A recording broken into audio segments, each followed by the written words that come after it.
All right, ladies and gentlemen, it is an Onitar dev stream. It is the morning of the day after Thanksgiving, the 25th of November, 2021.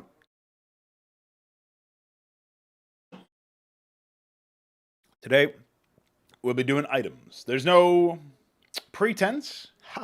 There's no like, oh, I got to do all this other stuff before I do items. Nah, we're just doing items. Let's take a look at the new item page, courtesy of Week 7. We have a couple of updates here. So for the first things first, the table overall is larger, and the sort of conceit here is that I probably won't add another category to the right, or if we do, there's going to be some need for refactoring. However, when you mouse over stuff, you'll see that the old name display is still there, but before you mouse over anything, and even after you mouse over some stuff or whatever, the idea is that there's still going to be text there. So you get to see the names of items as they are presented. I'm actually not sure if this got carried over to some of these things. It looks like that is true. Yes, they did get carried over, which I suppose is a fine sort of system. Now you get to see the name of stuff. It's probably helpful for things like the Zerg page, where all of the things have been renamed for the most part. Like, so many things have been renamed. So, yeah. Some stuff like this, where the names are close together, as well as down here and over here, do need to be addressed. So I will go ahead and send this screenshot over to Veek, and he will basically immediately understand why I'm sending it to him.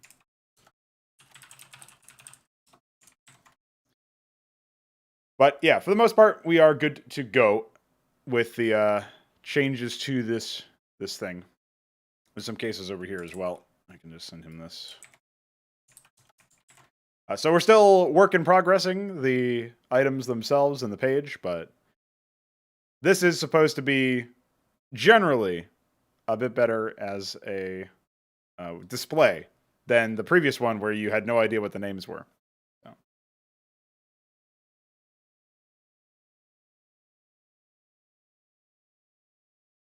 What's up, Luciferius? Oh, this isn't even Onitar. This is Onitar. I also didn't even need to launch that. There you go. So, when we last set foot in Onitar's items section, there were 75 items, is what we got to. I'm not sure how many we'll get to today, but it would be cool to end on an even round number, or... Well, 5s are also acceptable. 0s and 5s, that's what are acceptable. So, the area that we need the most work in, probably, is... I guess we could use a couple pendants. Anything that just has one item eventually will need more than one item. So, for example, we'll want like another Massacre and Firebrand hand. We'll want, obviously there's no Shepherd hands at all. We'll want more than one pendant, more than one head, and stuff like that. I'm actually not sure how many in total, because I'm not really in the running for something like a junk item. So an item design philosophy that I've taken to is that recipes don't exist for items. So your thermal visor is not going to build into something else. However, because you have full refund potential, so when you sell an item that, say, costs 250 ash, you will get 250 ash back. The idea is that you are fully swappable, fully customizable, fully adaptable.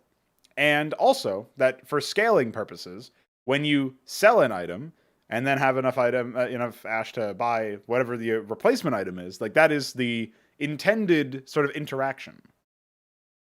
And I'm going to sneeze at some point, but I don't know when. There it is. All right. There's his friend.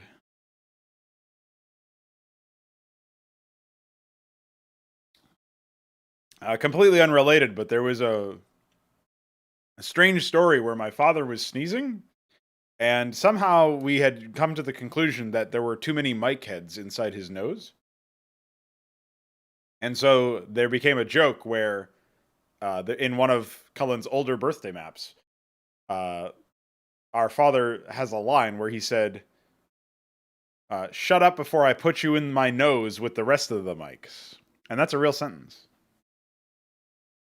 And that's the insanity that we operate on a pretty much day-to-day basis.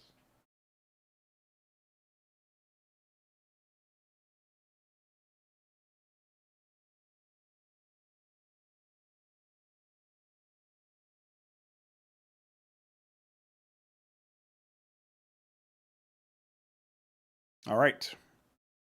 Now that I've blown my mic, that's a sentence. Yeah. So we're not mostly in need for areas like this. Like I do want to basically fill up a lot of the blank slots, but there's a lot more blank slots towards the bottom than there are anywhere else. I'm also noticing that there are 3 categories below at the end of common. I'm not really sure why. Let's take a look. I believe this might have been a misdefinition by me.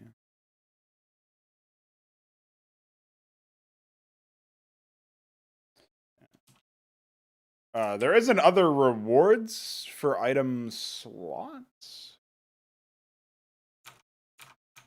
But that would only make 1? And even then, if it made 1, like, why would there be these 3 things at the bottom?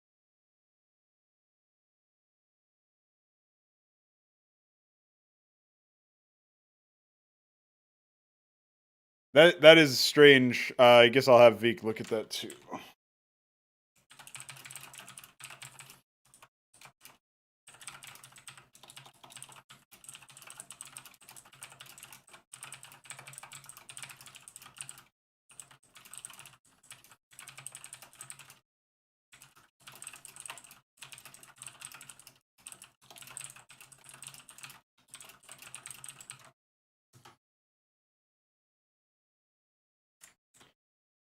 So, yeah, Veek is probably still asleep, but whenever he gets up, he will be able to look at the issues that I have presented him with.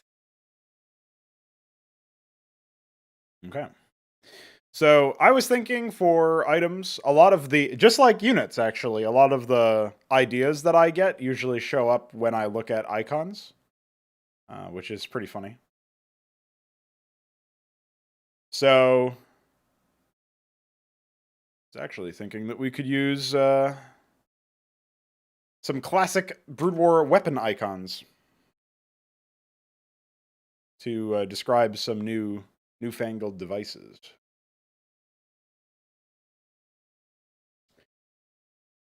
Now, the other thing that I have to start thinking about is like, basically, I do want to take a look through all of the different weapons, and, well, really all of the different items in general, and re-audit them, because I kind of go through. All right, I would liken this to writing performant code from the get-go. If you write code that doesn't need optimization, or like that just is pretty efficient by default, you don't need to go back and re-optimize it later. You might do a single pass that will check to see if there's anything you overlooked or anything that you've learned since you wrote that code that can be applied. But for the most part, you don't need to worry about optimizing your code in a direct sense if you just write code that is performant to begin with. Now, I kind of use that same philosophy when it comes to design. If I'm designing something that provides enough, you would say, a variety of different benefits, so much so that you can mix and match it with a multitude of different cores, different playstyles, then the item is probably in a pretty good spot. That's like the first tenet that I need to make sure is there and is fulfilled. And then after I've done that, I can go into like, okay, is it specialized for any one purpose? Does it have unique synergy with the quote unquote intended classes or roles? And so is it essentially biased towards the correct playstyles? And I suppose against the ones that I wouldn't want it to, but that usually takes care of itself because of the fact that it's biased towards something else. So there's like an opportunity cost for using it with something else. Usually that you're not using something that is specialized or biased towards your class. So, that, yeah, again, I think the game theory kind of takes care of itself there. And that's sort of what I'm talking about with the optimal code thing. If you're designing well, if you're designing stuff with the same sort of core design ethic and satisfying the same design tenets as you always intended to, then you, assuming your design tenets themselves are solid, you don't really have to go back and overhaul, take stock of all of the different things that you've designed. For the most part, it takes care of itself. So that's kind of my approach here. Is I don't think I will actually need to go through and tweak a lot of things. Statistically, I probably will. Like, the stats on items are probably out of whack and just need real world testing before we can figure out a good scaling factor. Like, maybe instead of +5 armor and +10 armor, it should be in increments of 2. Or maybe it should just even be in increments of 1, you know? It kind of depends. So, there's going to be a lot of stuff like that where we need to consider like the impact of stats and whatnot. But once we finalize the stats, and then I go back through and do a pass of every item to sort of control for these stat increases per item, I could probably even develop a soft formula, which I could sidestep if necessary for one particular reason or another, but would generally be a good design ethic, which would be like, this kind of stat is worth this amount of ash, and this kind of stat is worth this amount of ash, and so on and so forth. So applying, say, like weapon cooldown reduction and attack damage or attack range or whatever, like applying a sort of resource cost to that, where it's worth this much. Like maybe it would always be like a soft cost to apply to something like +1 weapon range might always be like 100 ash or 200 ash or something, because it's like really vital, right? Or something a bit more niche, perhaps. I was going to say projectile speed, but that is actually pretty good. We'll go the other way and say something more powerful, like stack count, can be super impactful because you're applying 1 extra stack of whatever on-hit behaviors you have.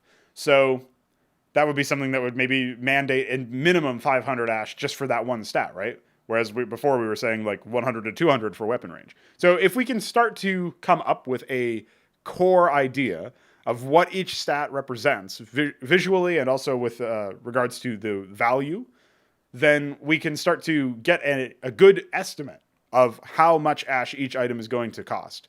So when it comes to stats, as I figure out what stats need to be adjusted and what the mental model is for them, I can also start to apply baseline values. And if there's an item that is supposed to fulfill a certain price point for a certain slot that ends up giving more or less value in terms of the stats that it provides than what I'm actually going to position it as, then that would mandate a stat change, obviously. So for example, if we go to something similar like the combat display, there's no passive, it's just +5 attack damage, +1 attack range. If I were to say this item is 750 ash, but when I calculate the, estimated value of the stats that it's provided, it's actually closer to 600 or maybe closer to 800 or something like that. If it's more or less than what the sort of cost is, then that would be something where I would maybe either tweak the stats provided so that it was more in line with the intended cost, or I would move the cost itself to be more in line with whatever I'm imagining. So these are just things that are going through my head as a designer, like interacting with all of these systems. So I don't know, figured it would potentially be useful to talk about that. No other reason, really. Okay, we can close this. What else? So yeah, I was thinking of using some of these, but the other thing that I noticed is that obviously Shepherd is the only one without a hand. They don't have a... Oh, Shepherd does have a mountain blade. I think this is supposed to be an architect item, though.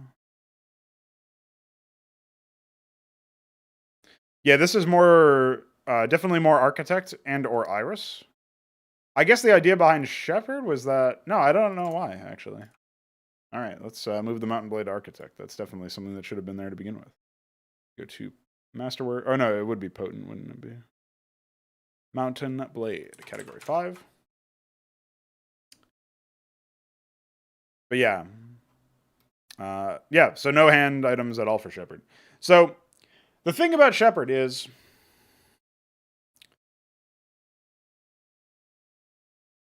they are so different based on which core you've gone.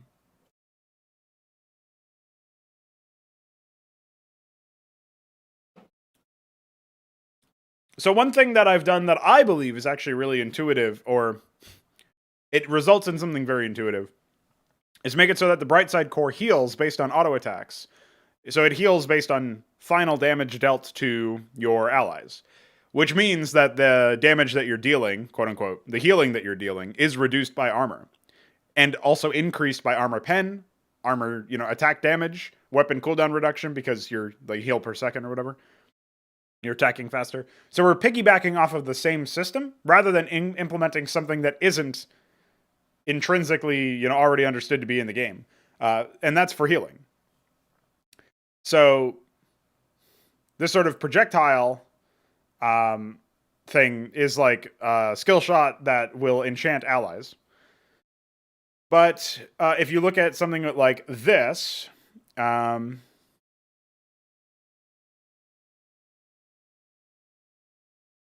so this is like obviously the big morpher down here, the passive. If we look at the empath core, now this has the soul, I forget what it's called. Spirit Link is what I was thinking of from Warcraft 3. Also similar to like the Clarion Shield merge. I think it's Phase Link. So that's what Stand Together is. And then Equalizing Reaction is increases HP regen. And this is more of a tank, and this is more of a dedicated healer. And these are basically the two. So I don't think I've ever listened to the killers unless they're like popular enough to be ubiquitous. Brightside comes from in Fraud to Strike. The name of the flashbang is Brightside Bomb, and that's why it was in my lexicon. And I figured this would be like a cute name to use for this, considering you're like literally smashing your allies to heal them. It's like, look on the bright side. I may be smashing projectiles into your head, but they're healing you. I don't know, something like that. I wanted to make it seem. I wanted to give them a name that was interesting, but also very much implied a sort of like literally. I mean, looking on the bright side is like optimist, right? So something's positive is what I was hoping to underscore there.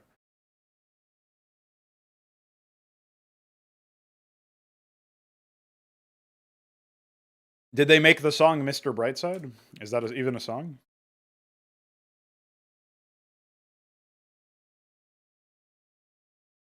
I should probably go through and listen to a lot of like the more ubiquitous bands of each like era, just so that I have a cultural frame of reference for when people make jokes or references like this. I was thinking the same thing about movies and TV shows. It's just that I don't have a lot of time in the day, bro. I don't have enough time in the day to spend usually on stuff like that. Although I have been meaning to spend more time working on, more time consuming high quality media, like the top 100 films on IMDb might be a good start or something.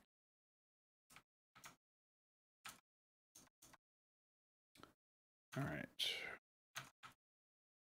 So, if we were basically the reason I was opening up those cores is because I'm trying to think about like a weapon that would add even more power to that. I was also thinking that like a masterwork weapon under the Shepherd could actually have the same passive as the core, the Helping Hands passive. We could do something like that.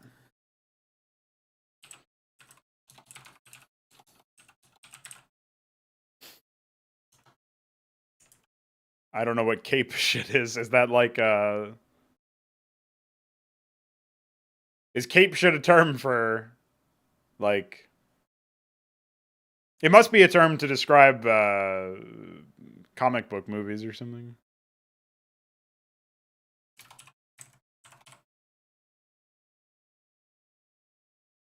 Yeah, I was gonna say, what's up, Goldenar? Welcome. Yeah, I guess I could filter those out. I mean, just IMDb top 100 movies. See if we the ultimate list. I did try to watch The Godfather, but I think I didn't realize how long it was and didn't set aside 3 hours, so I had to leave after 90 minutes. That was a good prank. I should rewatch that again. Interesting that the Shawshank Redemption is. I think I've only seen clips of this. This is a stream where you find out how out of touch I am. I saw this in like middle school, but I don't remember anything about it. I don't know anything about this movie. I know this movie, but I haven't seen it. Okay, this is a movie you'd think I would have 100% seen, but didn't see it. I know Rosebud. That's it. I also know there's a scene where he smashes stuff. I know of this movie, haven't seen it. Obviously saw this movie. I saw 100 times because it would always be on TV at a certain season. I can't remember. I saw this in school. One Flew Over the Cuckoo's Nest. I think I saw this in school. The Lawrence of Arabia. I can't remember. Don't know anything about Vertigo. Terrible map in CSGO. Saw Psycho in school as well. Didn't watch this. Godfather Part 2. Don't know anything about On the Waterfront. I've heard about Sunset Boulevard, but I don't know anything about it. I saw Forrest Gump. I think also in school. We all watched a lot of movies in school. I never heard of The Sound of Music. Oh, I have watched 12 Angry Men. I'm surprised this is this high up on the list. This is a good movie. I'm a big fan of 12 Angry Men. Good shit. One of the movies I recommended. I think I can recommend literally anybody watch this movie, actually. Like, it's not even that it's not that vulgar or anything, so good shit. Never heard of West Side Story. Wow, Star Wars. Who would have guessed? Yeah, I've seen that, obviously.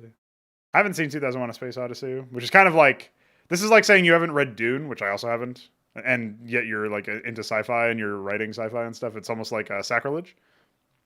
I think I saw E.T. when I was like 2. I've been meaning to watch The Silence of the Lambs. Haven't watched it. Haven't watched Chinatown. Wait, who did this? Is this no, never mind. That's Roman Polanski.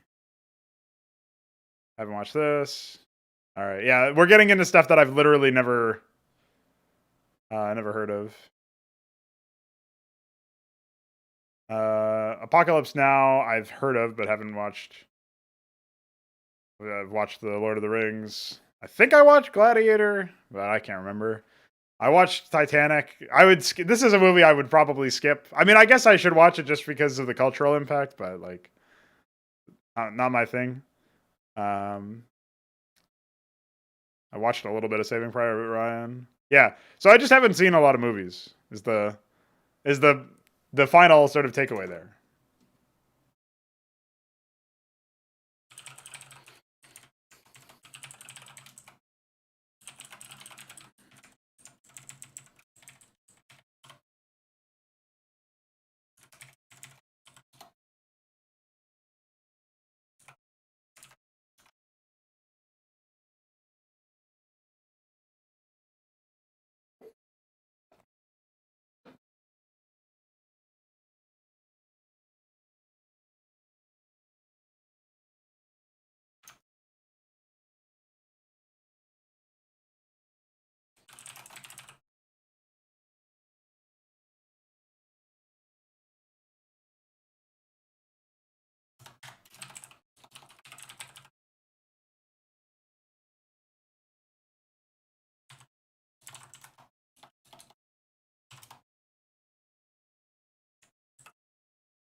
It reminds me I should update the.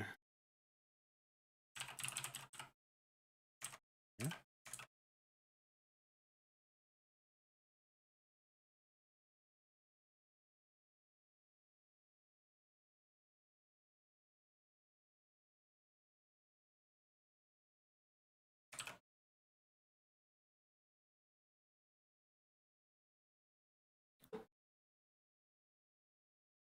You know what was really weird is that on Thanksgiving Day we went to a football game it's high school football, American football, and the like during the halftime show the band played Star Wars music, but it was like Star Wars music that they expanded and added more shit into that nobody could recognize because obviously it was their own, and then it was like fan fiction Star Wars music, I guess.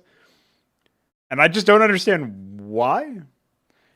Reading that Star Wars ended up being number 20 on the list of top 100 movies kind of reminded me of that because it's like it is very ubiquitous in terms of culture. So it's very wild to think about that. But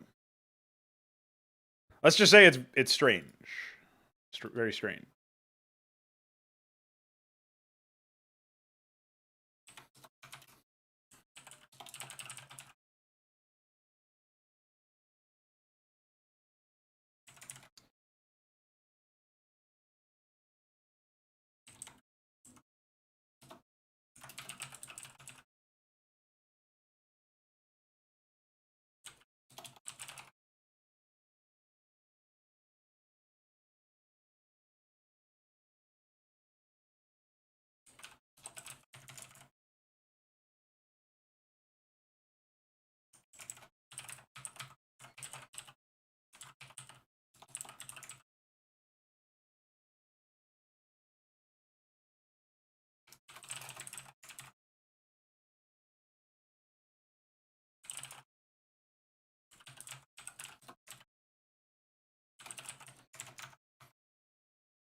Yeah, that's fine.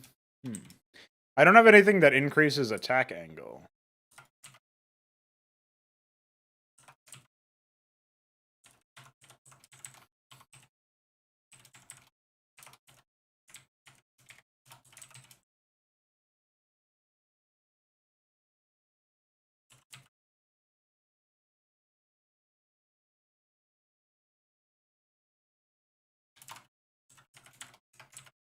Basically get you closer to firing without turning, is the idea there. Could be big. Never know.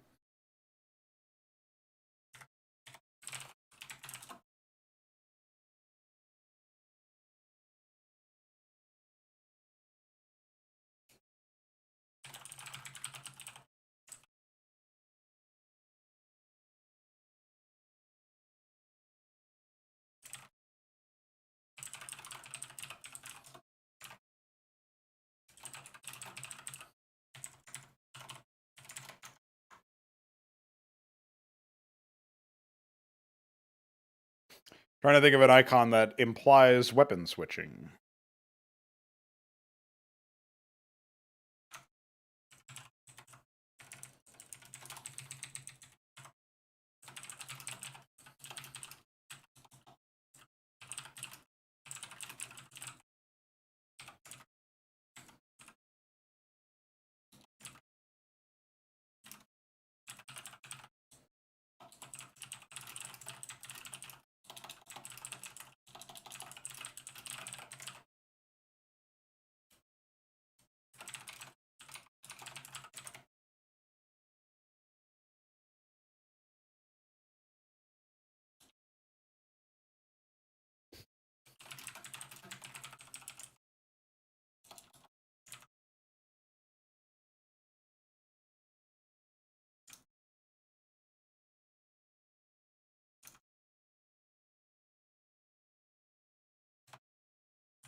I guess actually we can leave that empty.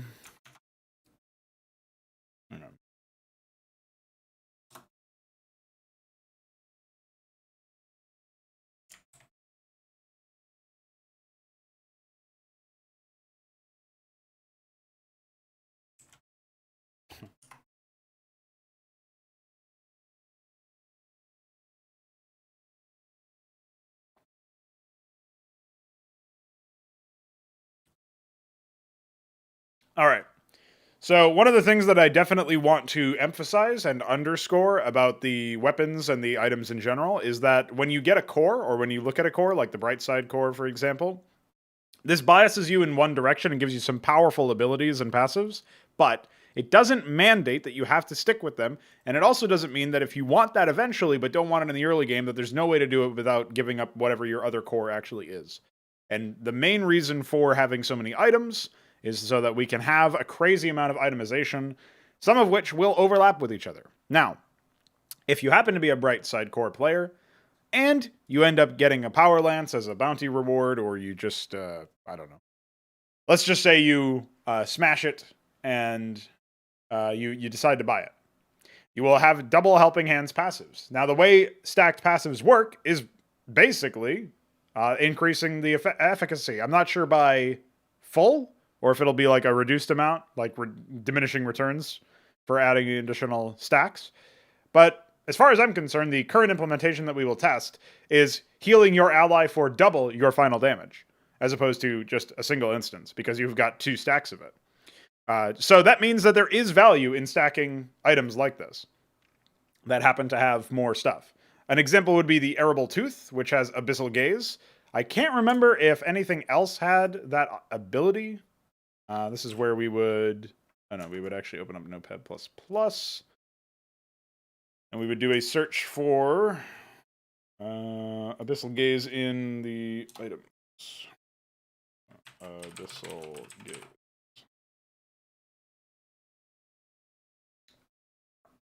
It looks like it's only in the Arable Tooth. But Abyssal Gaze basically converts excess armor pen into attack damage or bonus damage.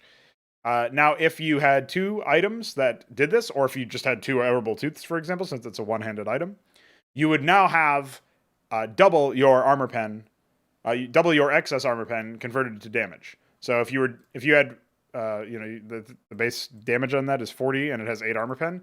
If you were attacking an enemy with 0 armor, then you would be dealing 48 damage. If you had 2 Arable Tooths, then you'd be dealing 56 damage because it would be 8 plus 8. That's the current model that we're working with. So that gives you some value in specializing down a specific path. I've talked about this before, but the basic idea is that you can choose to be, more versatile, but less specialized, or you can choose to be less versatile, but more specialized. And basically, as your team size scales up, when you have, say, 5 players on a team instead of 3 or 2, that does mean necessarily that you can afford to be more specialized. It'll be interesting to see what happens in 2v2 games and smaller scale games. Like, do people still go for hyper-specialized builds? Or do they decide to go like, all right, I'll be an Iris and then dip into some healing, and then my ally can be a, Massacre and dip into some, specific, maybe some Tyrant shit or some Nemesis shit or whatever. That way there's a little bit of variety, and they cover a lot of the bases that they would potentially need. So it's stuff like that that makes you think.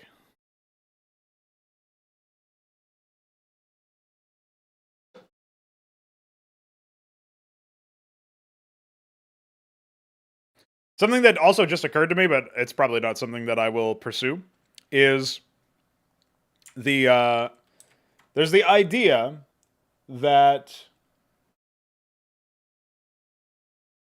you basically have a couple of opportunities in these games to obviously build additional monoliths and build additional high-value structures to secure areas where your AI overlord can do that, your obsidian. I was thinking that maybe it would be possible to summon additional avatars somehow, which by default they would be AI controlled, but obviously still quite powerful as an asset. However, that would also open the door for like mid-game drop in, drop out. It wouldn't make any sense in a competitive environment unless you could matchmake into that, where you were specifically okay with jumping into a mission that's already been started. And it would probably create a lot of lopsided engagements once an additional player showed up. But it's an idea. Maybe that could be a custom mode or something. So you can imagine where, like, as an example, my brother and I are playing a 2v2 against, whoever, Mike and Dad. And I, slap down some shit and summon another avatar and then invite Veek and he joins. Like, stuff like that could be kind of interesting. It's just, I'm not really sure what how you would balance that if you were trying to incorporate that mechanic into competitive. It seems pretty tough. All right, so we've built an item that provides a core bonus, which is like obviously high scale stuff. It's not until the third tier of items, which you can only access through bounties or Bazars, which are the neutral shops. So let's go back down to Earth and start planning some more mundane items that will still be useful.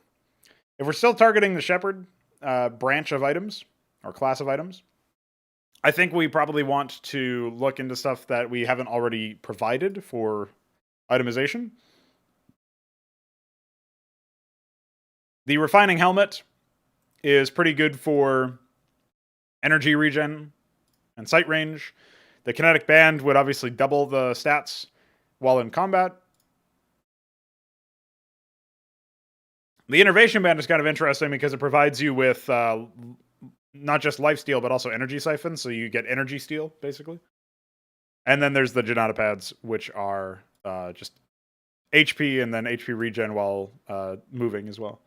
So that's like a tank item that also gives you some sustain if you are very active. That might need to be retooled to some degree because I don't really know how many situations there will be where you're not moving, but I guess it's like you would want this for somebody who kites a lot and doesn't do a lot of channeling because channeling would stop the HP regen doubling. Obviously, standing still to attack would also do that.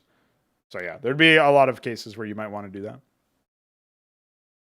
But I think it's also a pretty ubiquitous item in that respect. It's not tied to the Shepherd class. And none of these really are, which is a neat element, but also makes it a little bit blurrier to understand what the itemization path for a Shepherd would be. And so I'm trying to think about like, there could probably be some sort of frontline. Okay, I'm thinking of an item that gives you that heals you for a portion, like maybe half of all healing in the area. So like when when an ally within your vision range heals for any amount of HP that isn't like a passive HP regen thing, it's like an active heal.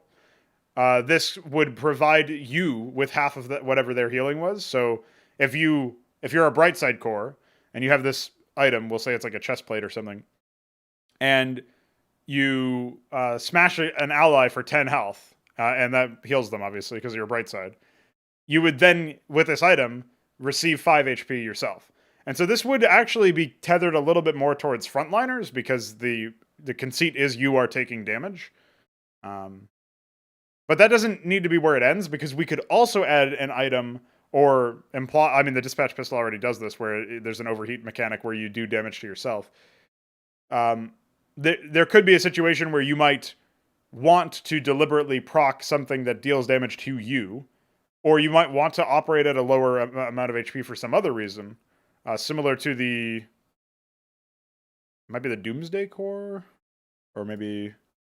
Oh yeah, it's the Arsonist Core with +1 weapon range for every 10% missing health. Something like that where you actually gain combat stats for being at low HP, so healing passively would be beneficial. Either that or a tank roll where you're soaking up damage by sort of the whole conceit of your roll would probably be pretty good with an item like that. So we can build a chest item around that, I think. What's up, Wucker? Welcome. And then obviously I can use this item for some sort of barbed chest plate. Probably an architect item, TBH.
The thing is, this could be a perfect helmet, actually, considering it's based on vision range, but that's fine.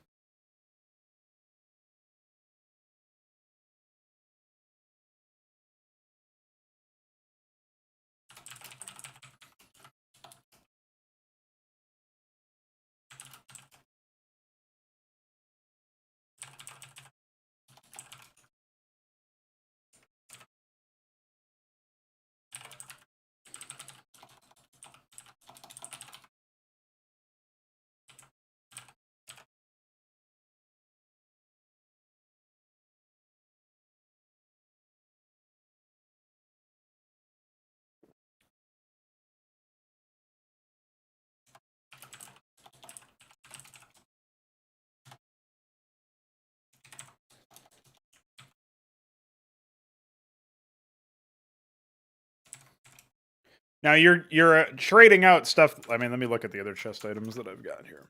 Obviously, the Hunter's Harness doesn't really count, but the Vigilant Power Plate. 5 armor on that one. Plate of Antiquity. Oh, that's an interesting chest item. It doesn't give you any armor. Well, this giving you only +2 armor is going to be pretty shocking, I think. Shockingly low. But you're trading it out for the passive mostly. This is Redemption Wave.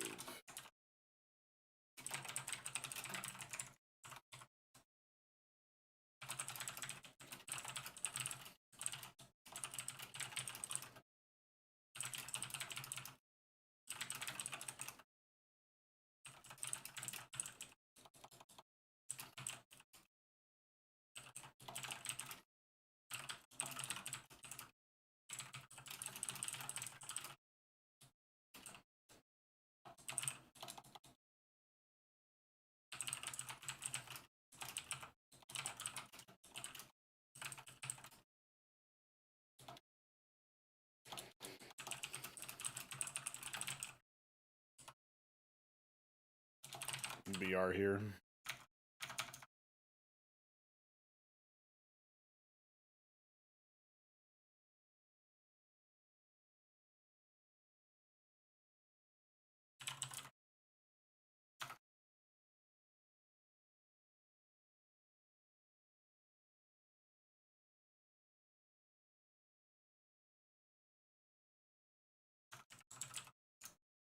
All right. Pull that shit.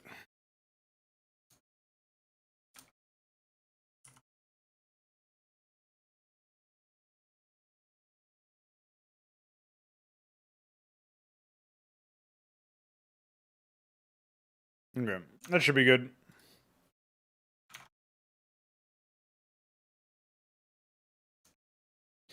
Obviously, when you buy this, you'll also want a helmet to increase your vision range or some such thing. Starting to fill in these blanks here, which is nice.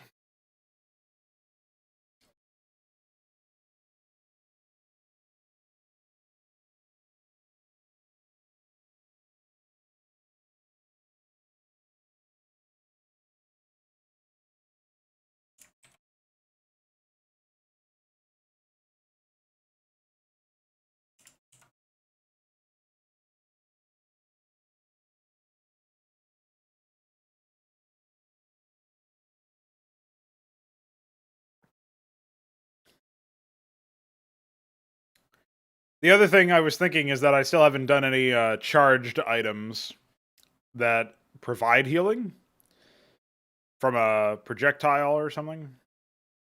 Could be like an AoE hit and like a dedicated healing type thing where you would think it would only be used by healers, but you might end up like, I don't know. You could imagine maybe a tank that like has a one-hand weapon of some kind and then a,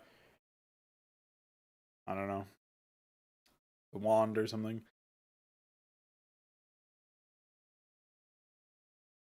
I guess it could also be hmm.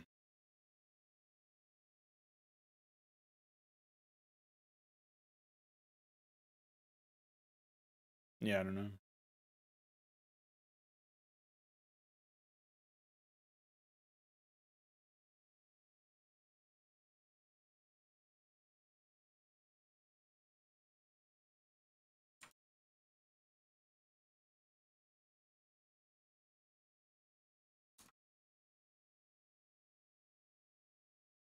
I like where these items are going, but they are starting to get a bit more high concept.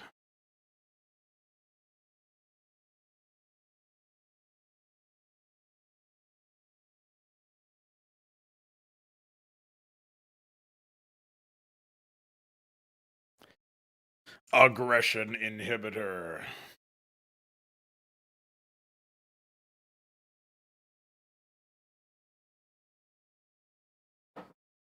A not so subtle reference, of course.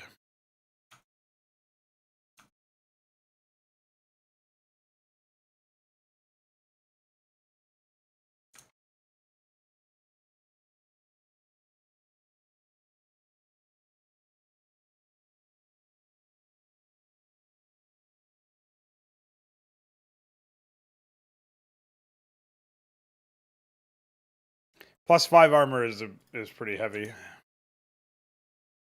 But it's also specifically for summons and supplicants. I don't know, that is still pretty big. I'll think about that. Okay. Let's figure out what else we want.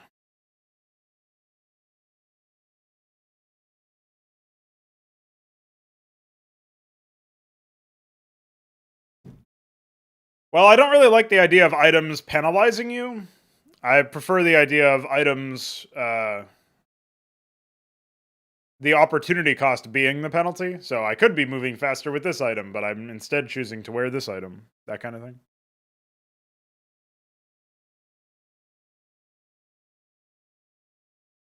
Penalizing for equipping a specific item seems really whack. I mean, the penalty is supposed to be pretty emergent based on the opportunity cost, so. Otherwise, I mean, I guess in a way weapons kind of buck this trend, but they change your entire attack. So yeah, some equipping one weapon might quote unquote penalize you relative to another weapon by slowing your attack speed, but it's a bit different than the interaction here. Unless I started to conceptualize everything like a weapon where it changes your walking or say it changes your legs, but that doesn't that conceit doesn't really work.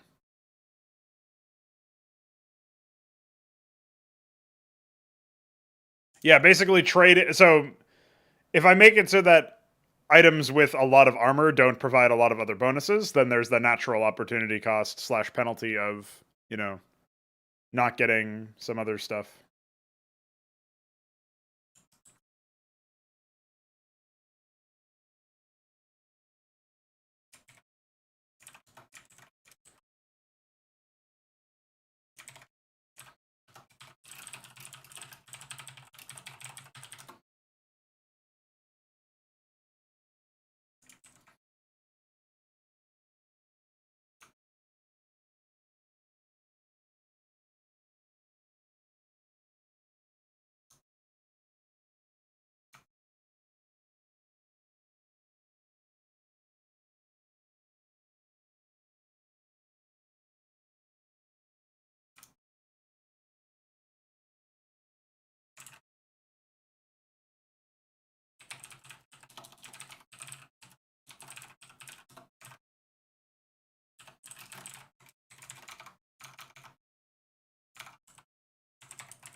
That's pretty easy.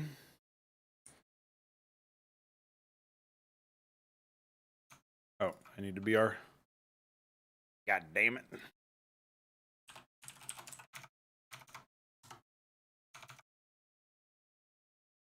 Having to BR is almost as bad as having to double enter, which you have to do in Markdown.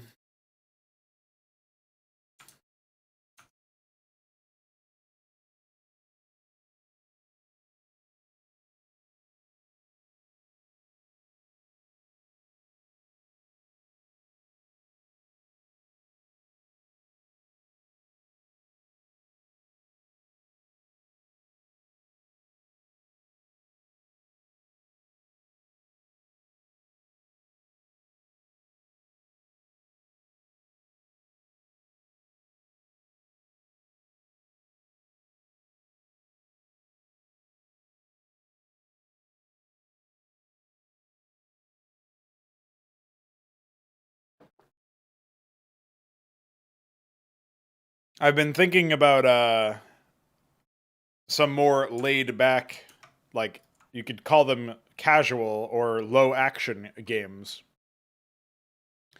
I've been watching some puzzle game playthroughs where it's like a 3D exploration type game or whatever. I haven't played any of them, so I don't even really know what examples to give, but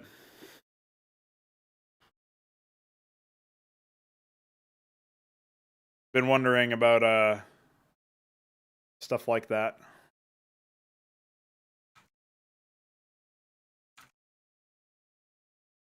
Just an interesting thing to be looking at after obviously focusing so much of my focus and effort on and expertise and mental space on high action competitive games. It's a very different experience.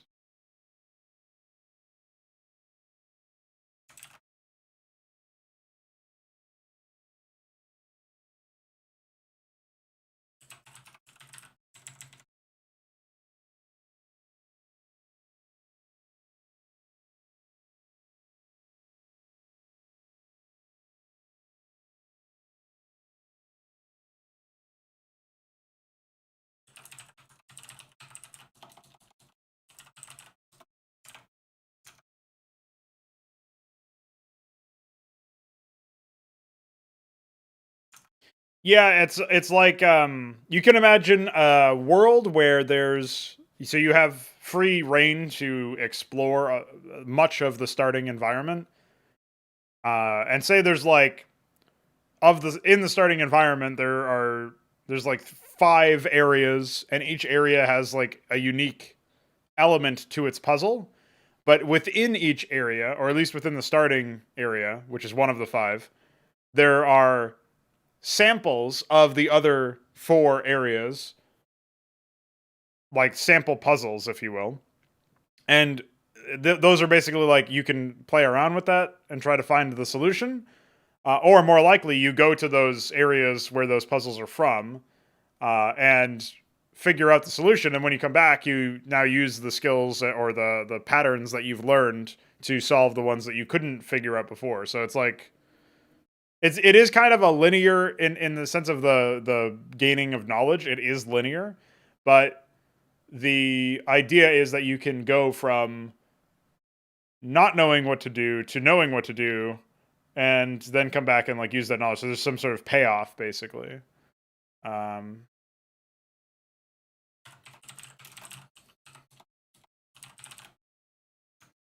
I think stuff like that is kind of interesting. I'm not 100% sure how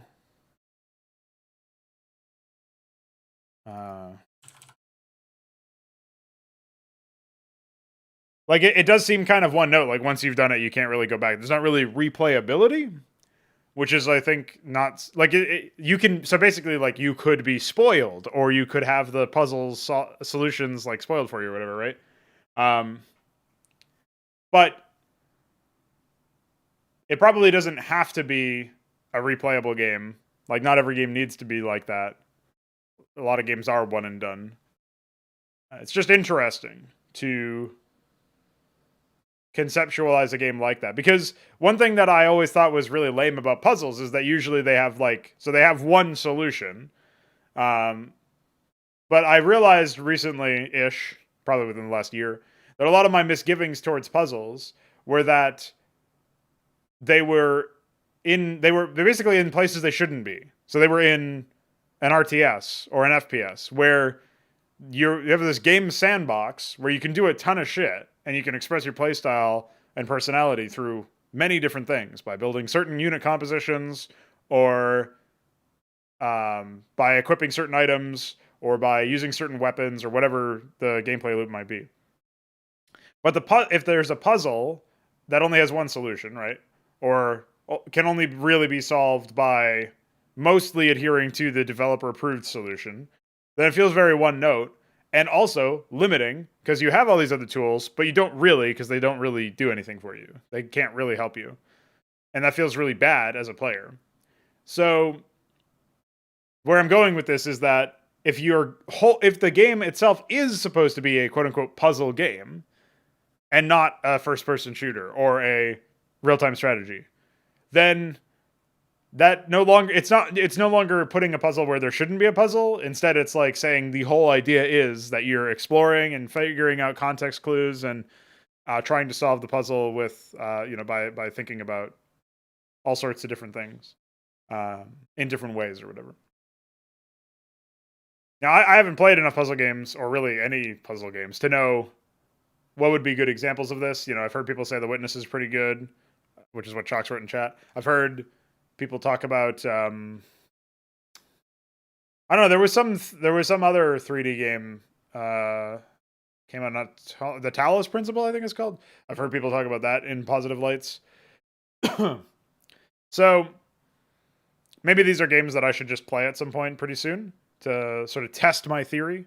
I think after I'm done with Command and Conquer and Hedon, which are the two games that are currently on my list for LPs, I'll probably play Jonathan Blow's games, Braid and The Witness, and I'll probably play the Talos Principle as well, and just go on a short puzzle kick, so to speak. But that was one of the main reasons why I think I always held puzzlers with some sort of contempt, is because, I mean, for one, it's just not my style of game. I like high action stuff usually. But for another, I didn't really see much value in it because my past experience with puzzles was when they shouldn't have been in the gameplay loop at all, because they don't belong and because they actively reduce the potency or the efficacy of the rest of the gameplay mechanics, and they water down the formula and stuff. So thinking about it in those terms has helped me understand where puzzlers can add value, basically, or puzzles can be valuable or interesting or whatever.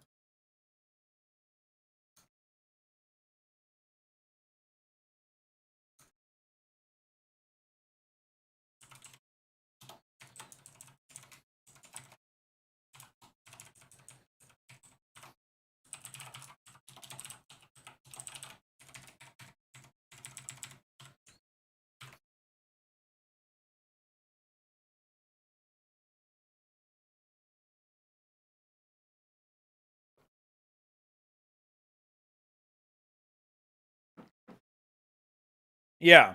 I'm just not a fan of the approach to change shit up randomly. I've been playing through the Master Chief collection since I own all of the games in it, until they add more fucking pranks or whatever. I guess they'll probably add Halo 5 at some point. I'm not actually sure though. They added Halo 3 ODST. Maybe that's all they plan to add. I don't know what the roadmap is. Maybe there is a roadmap somewhere. Halo 3 roadmap. Out of curiosity.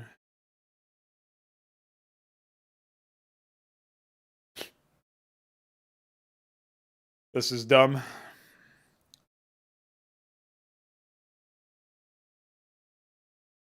Oh, apparently they broke mid-campaign saves and corrupt film saved. And nice, good job. They actually did add view model adjustments, which I haven't messed around with. I don't know what this is. I think they've done this.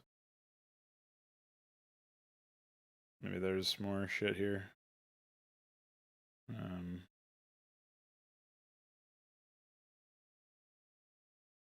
What is this? Why are they anime?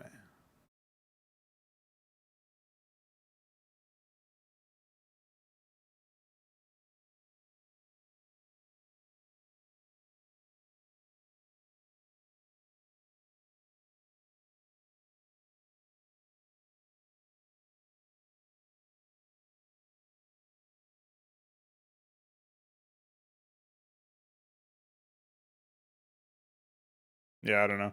I'll probably never know what their actual plan is because they're too busy pushing their latest game. But yeah, the so the main idea that I'm getting at anyway about that is like Halo 4 is the first game by not Bungie.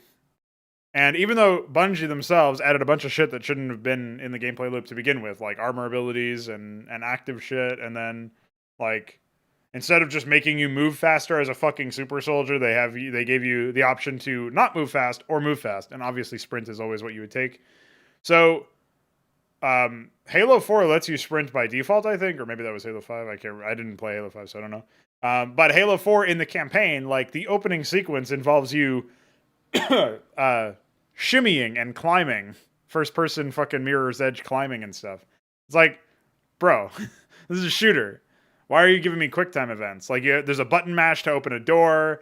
There's a bunch of embarrassing stuff that's like, yeah, you're really putting your own twist on the Halo formula, guys. At least Bungie didn't button mash, to my knowledge. I can't remember. I guess maybe you could consider the meleeing a wraith to kill it in Halo 3 and 2, 3 and 4, or no, 2, 3 and Reach. That might be considered a button mash or whatever, but it's not like in the conventional sense where you have to like smash a button to open a door or something stupid. They also added all of these animations to like interacting with objects where previously, sort of like how in CS:GO you just open a door by pushing E, you push E on the door and it opens. Like Halo 4's version of that would be you zoom into your hand and open the door and then push it and then get control back. It's like fuck you, dude. Like I don't need this 1.5 second animation every time I push a button. So yeah, it's just more cinematic and less like not like the old games were good anyway, but come on, bro. Don't do this to me.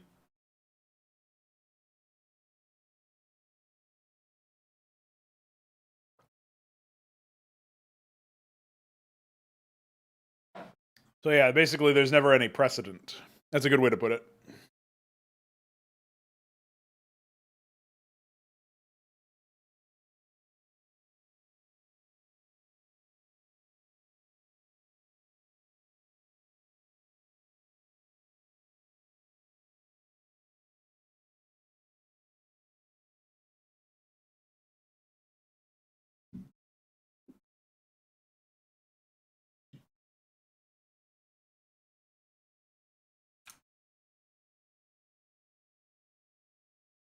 It's just dumb. You know what I mean?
So here the biggest benefit of this is actually that it lasts for so long. 5 seconds is a pretty long time.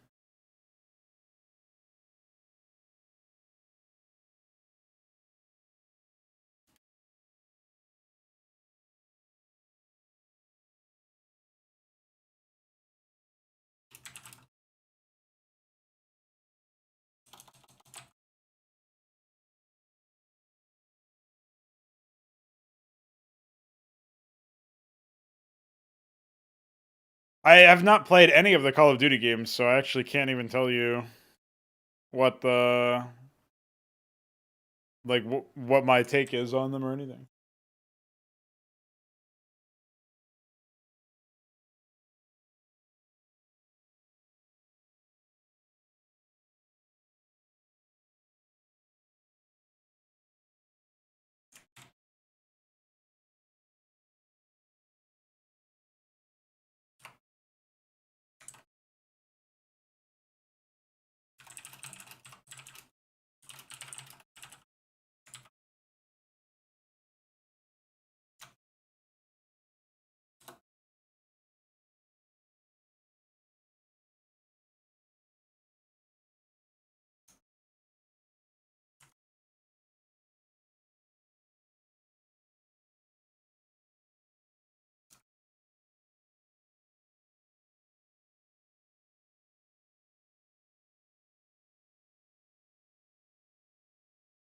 I was thinking that maybe I should increase the strength of the slow, but that would be pretty powerful if it was 50%.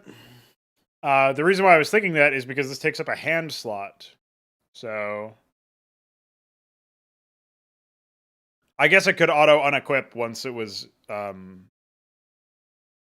expired if it provided no other benefit, but that seems pretty whack. You could probably just like carry around another item in the meantime. But maybe it'll just be moved out of hand at some point. Could be well, I don't know. I don't know what else would be a good deployment vector for that. It could be a weapon that fires the vials out of it or something.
Why?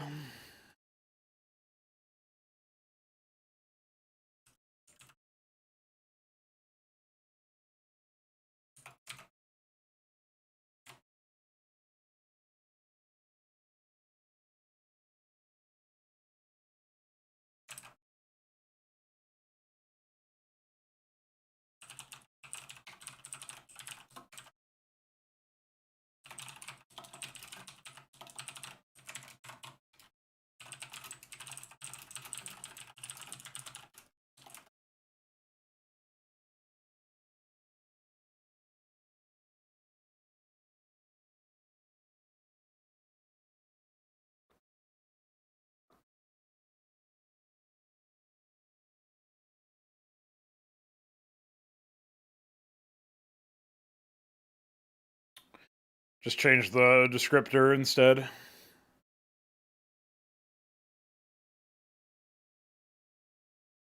Where is my shit? Where'd it go? There it is.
That should do the trick.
Oh, you know what I never did is okay,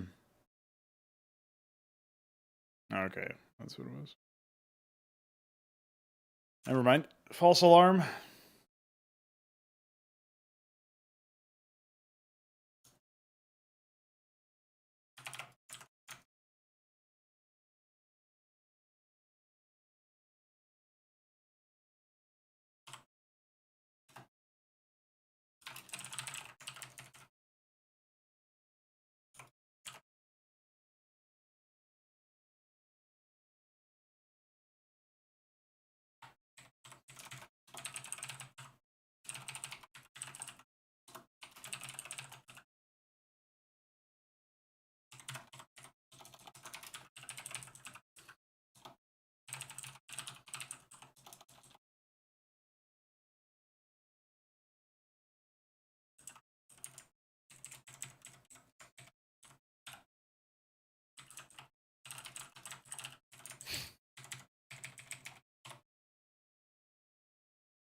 So this kind of works alongside the bright side core, but it's a way to I guess I should add a little bit more to this.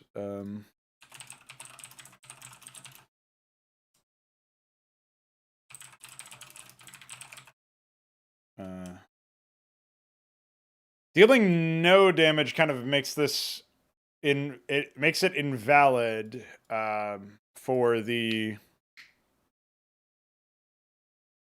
bright side core because it's based on your damage. So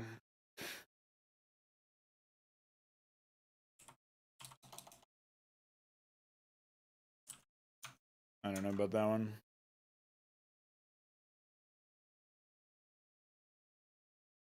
I'm not sure how we'll handle this, but I'll keep this here for now, and we'll just figure out the specifics later.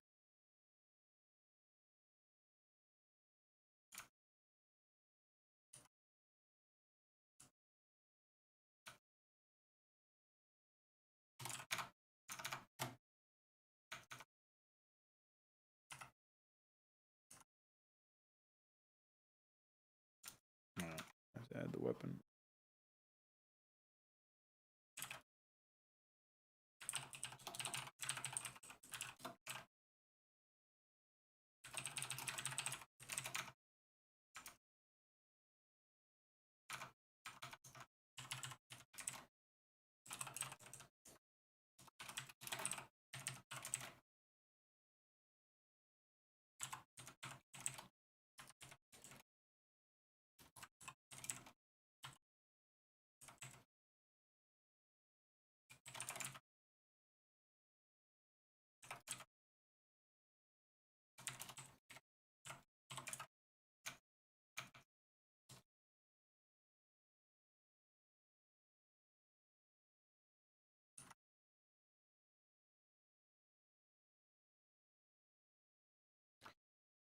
All right, cool. We've got 1, 2, 3, 4, 5, and then 6 down there.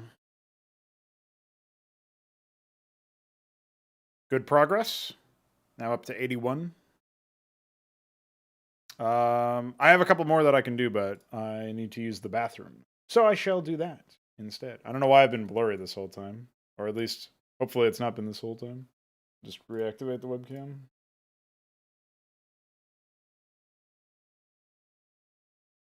Should be better. Just in time for me to BRB. BRB.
I return. Took my vitamins and everything. We in business, boys.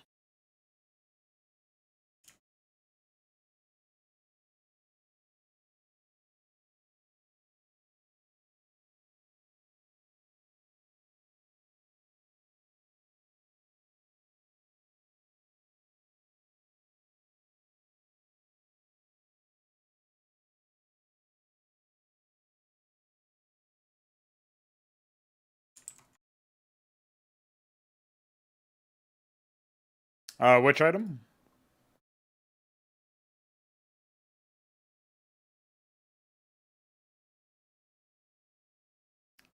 I mean, technically, both Mirror Matrix and Iron Will potion will do it.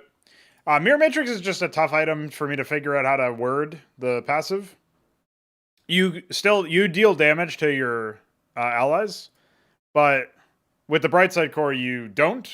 Instead, you heal for your final damage. So, based on the current wording, Mirror Matrix would only actually be useful if you did less damage than your lifesteal stat, or or had the Bright Side Core passive.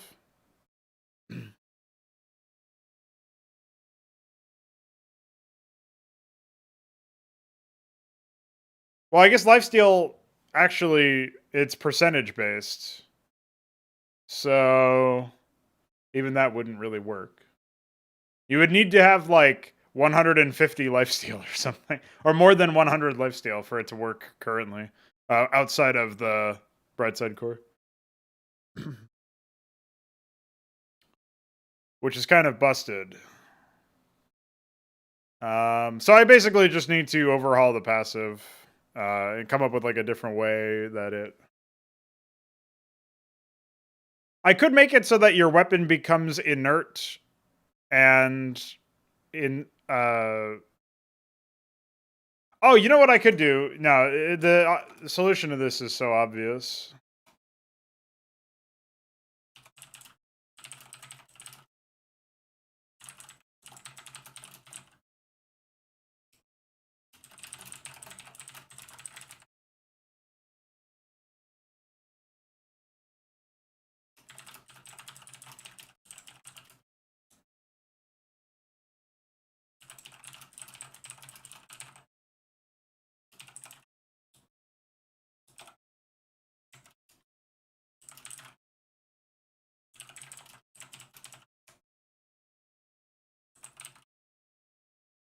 I guess we could just say shares all healing you receive with them.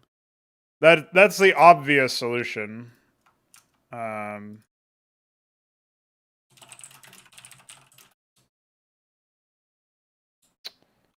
not sure if it'll be a skill shot or not. It probably will be, but oops.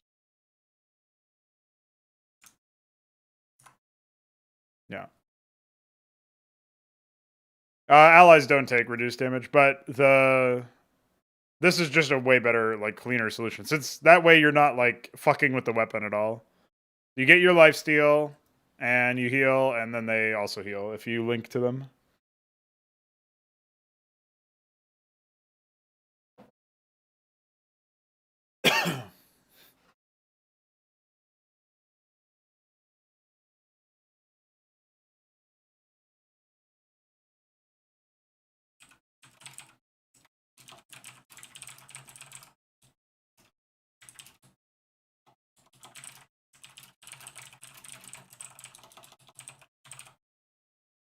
It'll say you all healing you receive shared.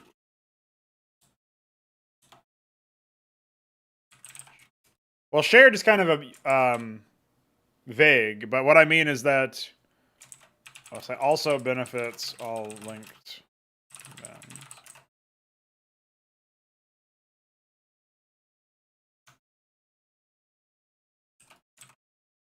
Say any healing you receive also benefits all linked combatants. There you go. The reason why I reworded it in that way is because there are other things that you can link.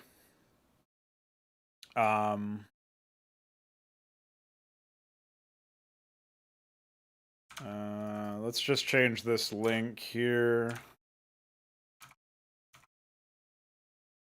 Under Shepherd, it would be stand together.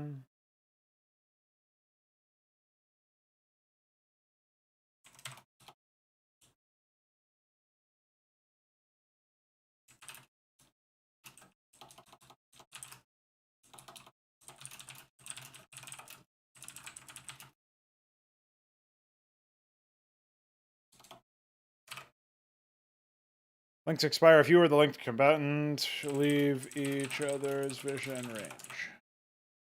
Technically, I could just say one of you, but whatever. Yeah. That'll just be a consistent thing. All right, so now we have ourselves a better, like, resolved mirror matrix, which is fine.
So far, the Tyrant items have been very heavy towards the itemization of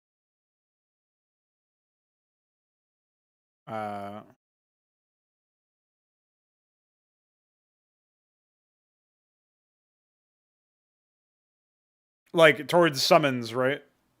I think that's fine. Like, summons, necromancy. There's this, which is just like energy and energy regen, which is a bit more ubiquitous. The problem with guarding, like having so many aspects to this, is that it kind of limits it to 2 branches. Architects will be able to deploy turrets and stuff, so summons will benefit from stuff like Hypnotic Helm.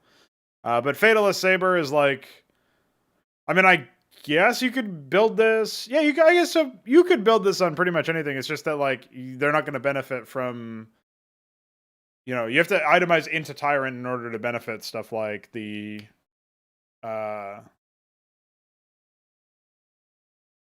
whatever the summons are.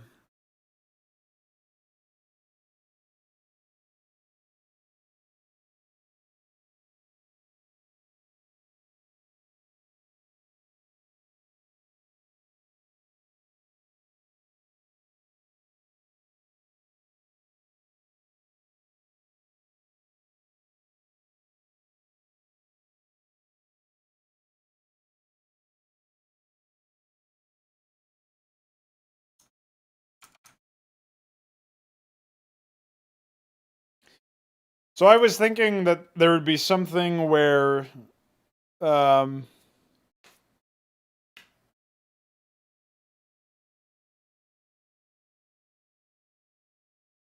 I don't know. I'm not really sure what else would, there could be some sort of like tyrant item that could be a helm of leadership, right? Where it would inspire allies. And that would be something that would be like, you could pick that up as a tank or as Shepherd, even, or as, even Iris, I guess. Like, you could pick it up as a bunch of different ones, but it would be less specialized in, like, it would benefit tyrants, maybe even the most, but it wouldn't be as exclusive as something like a Hypnotic Helm, where you're probably not going to be able to use this if you're not. I mean, it does benefit supplicants, and it is pretty powerful, so maybe you could use that. So that's fine, actually. Yeah, I guess maybe the concern that I had isn't really that well founded.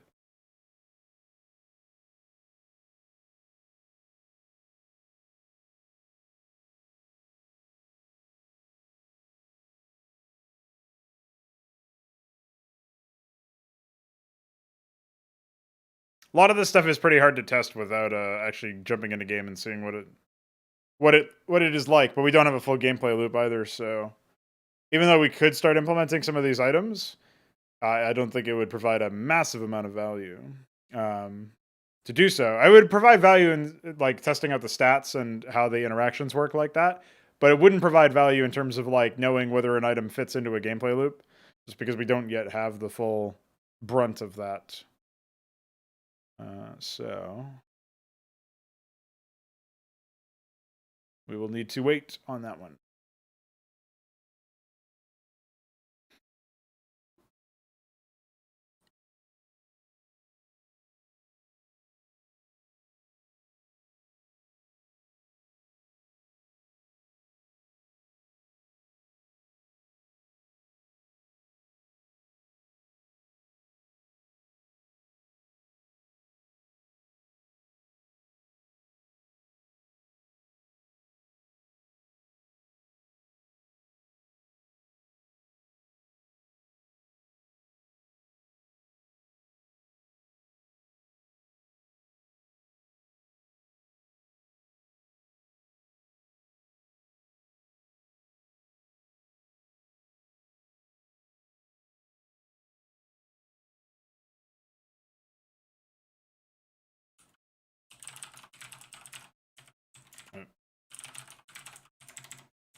Oh, that needs to be set to 0, and I need an icon.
I still don't know what this is. It looks like an old style boat. 622? Not sure. Might not even be visible on stream because of my head. Down here on the bottom right. Definitely a bit wacky.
Give it a generic name for now. I'm sure I'll come up with something better later.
Trying to wonder what leadership would should provide here.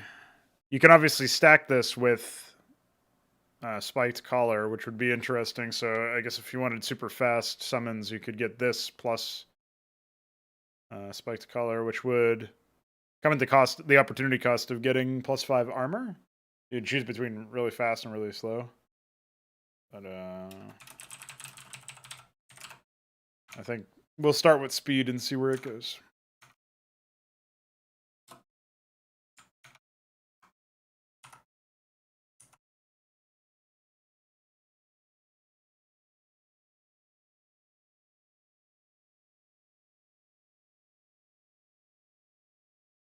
All right. That puts us at 83, or it should.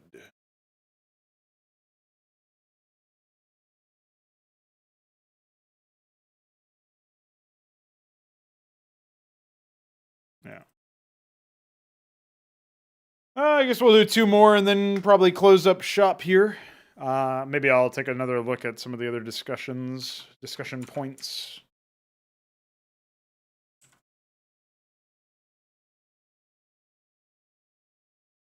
I'm gonna do my chest plate idea that I've had for a while.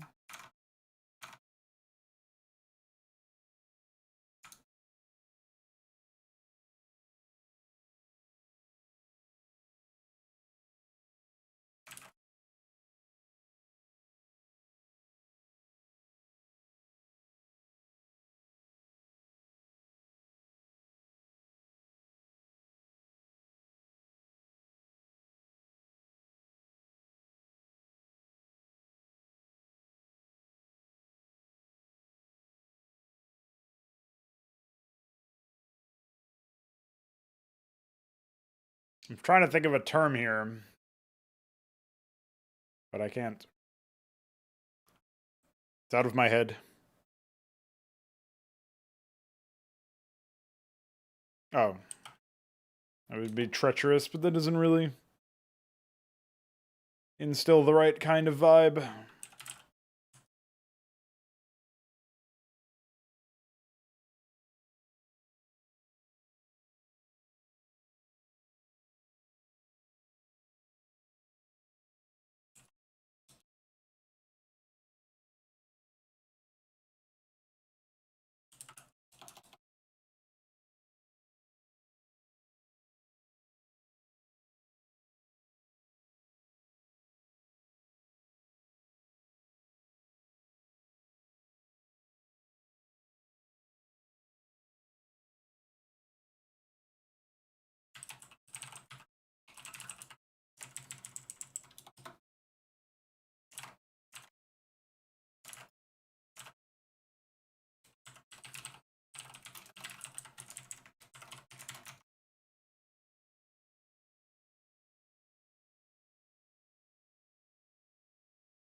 Pretty epic.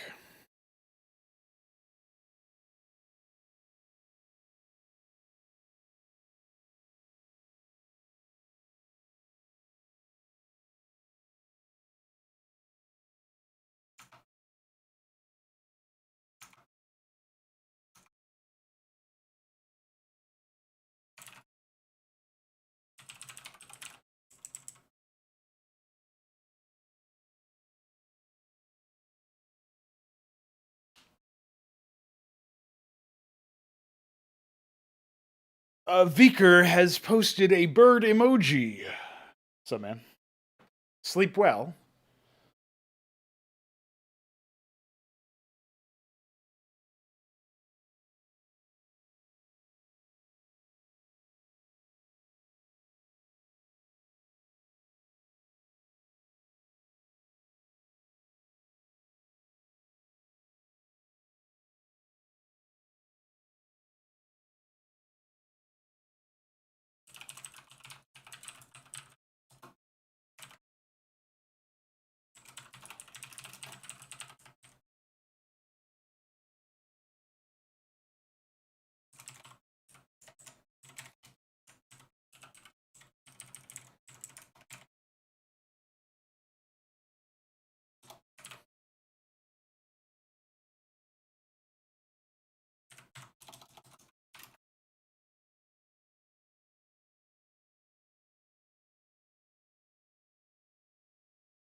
Of course. I did not put it into the correct one, and I also did not get it a unique icon.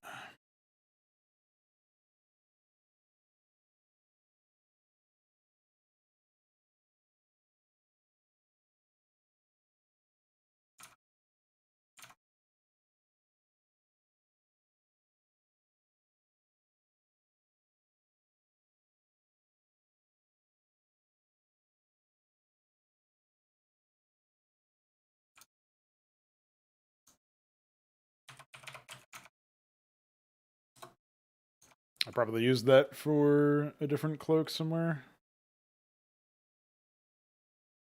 If there even is another cloak. I don't know.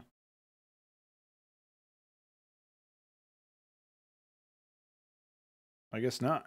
That's pretty wild.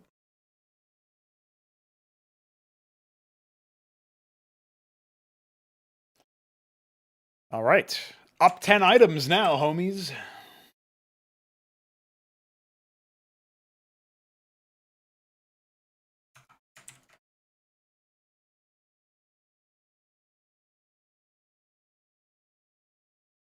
All right. So I think our next steps, item-wise, will be to continue fleshing out the common section. We did a single item outside of this area. But I'd like to resolve. Yeah, I'd like to keep adding chests and gloves. Obviously, cloaks, legs, boots. Those are also in extreme need. I reckon we can probably crack 100 just in terms of adding the units that or the items that we need in this section. And then once all of these have like at least one item in them, it'll be time to start to consolidate that. But I think reaching 100 is a milestone that, while we've done it in pretty good time, sort of like the excessive planning that I did with Zabalba's regencies and the units within, I'm not actually sure how much value you'll get out of coming up with more items than what we've already got. So, like, coming up with more Ascendant items and stuff can be pretty neat for, like, visualizing the end game. But it's really hard to visualize what the mid game will look like or the early game will look like without actually being able to experiment with that. Whereas at least the end game exists in an environment where I imagine a lot of questions have already been answered, like how many of the miscreants have been sort of harvested, if you will, and some other stuff. So it's actually simpler to imagine the end game for me, assuming both teams are relatively even. So based on that, yeah, we basically needed an assessment of how many moving parts there are and what their directions are generally, their trajectories. And then once we've done that, we can sort of we can focus a little bit more on some other stuff.